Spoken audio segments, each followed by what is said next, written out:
Attention to all SSS members, sa mga nagtatanong, ang tanong po niya, ano ang requirements para sa voluntary members sa SSS? Sa video na ito, pakitapos hanggang sa dulo para malaman ang buong impormasyon.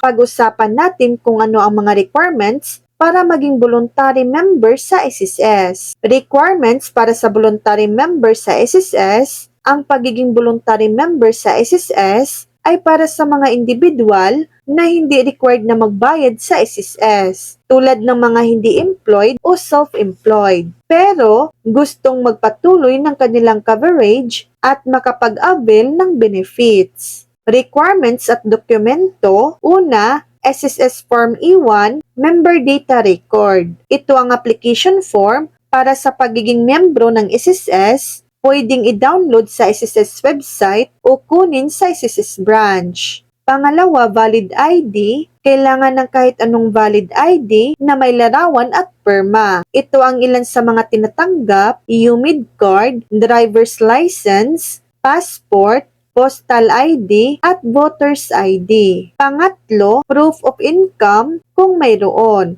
para sa mga housewife at house husband na sinusuportahan ng kanilang asawa, kailangan ng marriage certificate at affidavit of support mula sa asawa. Pang-apat, other documents kung kinakailangan. Maaring hingan ka ng additional documents depende sa iyong sitwasyon. Paano naman mag-apply? Una, online application, mag-register online sa SSS website. Kung available, i-upload ang mga kinakailangang dokumento. Pangalawa, personal application, pumunta sa pinakamalapit na SSS branch. Isumiti ang mga requirements sa SSS representative. Mahalagang paalala, SSS website, bisitahin ang SSS website www.sss.gov.ph